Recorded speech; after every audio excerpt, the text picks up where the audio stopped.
Welcome to another episode of Through the Chair, a one-on-one conversation with our committee chairpersons that make up the 35th Legislature Committee structure.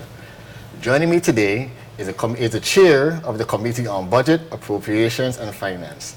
Welcome, Senator Donna A. Frett-Gregory. Thank you, How and thank you for having me. I'm well, and it's good to be here in St. Croix. Wonderful, Yes. wonderful, wonderful. So the Committee on Budget, Appropriations and Finance. Why did the name change? Can we know it to be the Committee of Finance? You know, that's an excellent question. So, of course, over the years, I've looked at the committee, and of course, you know, a lot of times we sort of confuse what finance means. Finance basically means finances. And of course, as I became a senator and I worked in the 33rd legislature, and then as president in the 34th legislature, I continued to do work with the National Conference of State Legislators. And as I look across the states, we saw that that's the name of the committee: Budget, Appropriations, and Finance. Because of course you deal with the budget, you deal with appropriations, and of course all of the financial matters that's in the territory. So it's appropriate for the name to be changed. I believe that's what's important is as we grow as a territory, that we fall in line with the things that make sense, so people could really understand why we're doing what we're doing, and hence the reason for the name change. Excellent name change. We know finance, budgeteering, you got to get ready for that, right? Right. Definitely.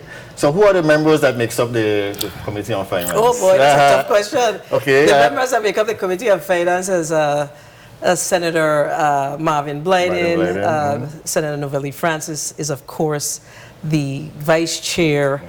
Senator Fonseca is also a member. Senator DeGraff has been a long-standing member. Definitely. Senator Javon James and Senator Carrion. That's right. So those are the members that make up the committee, and Wonderful. I am really looking forward to working with them. One of the things that I did as I came in as a chair of this committee is I actually met with all the senators, pulled down data on all of the appropriation that has been passed for FY 2023. Right. So the senators could have a perspective as to what's going on and to see the different buckets, where are these funds allocated from. So now they have a picture of, you know, what the true finances of this government is right now. They're definitely going to be able to help them in the conversation as they go forward. And I like that because I think it's important because, of course, many of us come in here, we're not necessarily, that's not our arena. The Senate is made up of all kinds of different individuals of different professions. So my responsibility, I believe, as the chair of this committee, is to help my colleagues along the way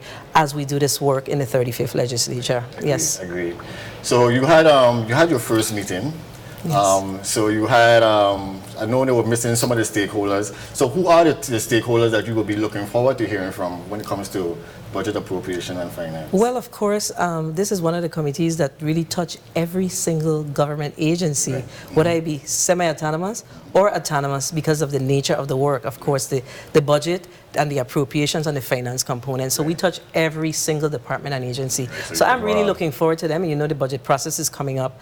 The governor is responsible for sending the budget down to the legislature by May 1. And we're going to have our first entrance meeting shortly after that.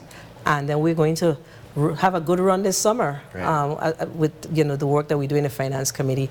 But I'll tell you, you know, I want to look at things differently, so I want to continue to have the dialogue with my colleagues on the committee and any other senator that's interested in the conversation to really look at, you know, how do we really scrub the numbers and, you know, drill down on what's really happening in those departments and agencies. So we want to look at things a little differently, but it's going to take some lifting and some time for us to really get that done. And I know but I'm very excited about the work. I know you're big on transparency, so like I said, we love to know. We love to know exactly how the government is balancing the money and what's not. So it's very important for us as individuals as well. So what do you have planned for the first 100 days? Good question. So for the first 100 days, again, like I said earlier, I really want to continue to work with my colleagues. Of course, we're getting into the budget cycle, but we need to really drill down and look at, for instance, we passed a budget in FY 2023 for FY 2023. And of course, that budget is tied to revenue. So we really need to figure out whether or not our budget is aligning to our revenues. So scrubbing those files, having those conversations, and meeting with my colleagues, meeting with the stakeholders, like you said, the Office of Management and Budget, the Department of Finance, the Bureau of Internal Revenue, the tax assessor, the tax collector, all of those individuals. We plan to have some behind-the-scenes meetings with them so we could really understand and be on the same page as it relates to where we're going and whether or not we're really meeting our obligations as we pass the FY 2023 budget. Will there be a subcommittee for finance, or that's not one of the... No, there's not a subcommittee on finance, but there's a subcommittee on GRS, and I think there's another department that's tied to it, but it's a subcommittee on GRS because, of course, we did a lot of work in the 34th legislature around the government employees retirement system. And there's still more work to do. We have to shore up the system in an earnest way. And, it's our responsibility as legislators to really take the time out and look at what the challenges are and put our collective heads together to figure out how we go fix it. We can't do it as individuals moving in different directions. We have to come together to make it happen. So, and I am actually the chair of that committee as well. Wonderful. So I'm committed to making sure that I remain focused on working on the matters surrounding the government employees retirement system. So what about your long-term plans for the committee? Let's say. Well, the long-term plans. Long-term in the legislature. Means 2 years. It's less 2 than years. 2 years. Yes, Less than 2 years. Less than 2 years because we've already hit the ground running. Right. But I would say for the long term, we really need to look. We need to drill down in the government finances. And see whether or not, there's something called KPIs. And KPIs is basically, how are departments doing? There's key performance indicators. Are they meeting their key performance indicators? And of course, based on how our government is set up, while they may not be meeting them, we can't dial back the funds, but we can put pressure on them, meaning we need to exert our oversight responsibility. They need to know that we're here and we're watching and we expect accountability and transparency. So for the long term, I want us to really look at how we do our budgets, how we move our appropriations, and how we overall look at the government finances in the territory as a committee, not as an individual. Right. Yes. So how do you plan to carry out some of these plans, though? This is a bigger task. This is a big task. I must be honest. You have to do it working with others. So you lay out the plan. I have an excellent gentleman in the name of the post auditor, Mr. Vincent Samuel. Right. He used to be he's new, but he is not new to this type of work. He used to serve as the CFO, the Vice President of Finance at the University of the Virgin Islands. So he's going to help me along with this. I don't know everything, and none of us, we don't know everything, but what I think in order to get the task done, what matters is, we lay out the plan as to, where we're going, and like I said to you earlier, scrubbing those numbers and seeing exactly what's happening. I'll give you an example. So each year, and this is something that I as talking with other state legislators, and I do a lot of that. The National Conference of State Legislators is a really, really good source, right? It's a support source.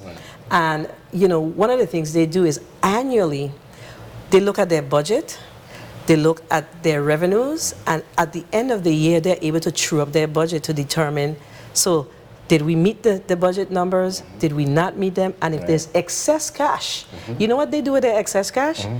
They look at it. If it's substantial cash, they cut taxes, or they spread the money out to their citizenry. We have to begin to do things like that. We have to begin to look to see exactly what our numbers look like. So it's just not good enough to have the testifiers come in front of us to tell us.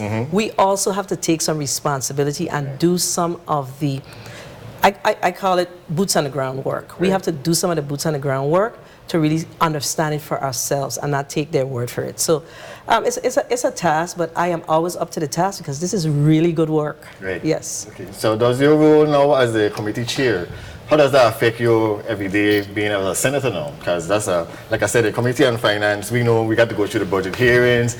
We have to be here just about every week, some long meetings. But so how does that affect you now as a senator? Well, I think I'm prepared for it because I had good training when I served as president of the legislature. Yes, you did. And, you know, this is something that I always say, and I said it when I became president of the Senate in the 34th, that I was not elected to serve as president. Right. So I was not elected to serve as this committee chair. Right. I was elected to move significant legislation to support the bread and butter issues here in the territory. Agreed. Right? Agreed. So I will ever remain focused on making sure that the legislation that I have, that I'm working on with my colleagues, because I don't believe in working on legislation individually. Right. You have to have support. Right. You can't pass a legislation by yourself. That's right. Right? That's So right. my intent is to continue to focus on my legislation. So I have my staff that's going to be responsible for continuing to do that, while I have my other staff that will focus on the budget matters. So we have a plan. That's We have a good. plan. I believe I was very successful last term serving as president. The meaningful legislations that I wanted to see moved from my desk, we were able to get them done, and this term will be no different. Yes. Amazing. Yes. Amazing, amazing. And I want to thank you for taking the time to sit down with me. Thank you. Is there anything else that we need to cover while you're sitting or you're Well, talking? you know, other than, you know, this is a new term, and, you know, we have to be mindful of the fact that time flies. That's right. So we have to make sure that we pack it in. We pack it in early. Sometimes you know, you feel like things are moving very slow. Right. And of course, you have to plan. Right. So we need to pack it in, and we need to look at the things that are critical to the Virgin Islands in this particular term, and really focus on them as colleagues, as legislators. And I am committed to doing that, and I'm committed to doing that along with my colleagues. So I'm looking forward to this work. It's always an exciting time when you open a new legislature, and as time goes by, as you do the work and you work with your constituents and your colleagues, it gets more exciting for me. So I am very happy about this. Wonderful, Yes. wonderful. Thank you again, Senator, for sitting with me. Thank and you. Thank you all of us. Thank you all of you for watching.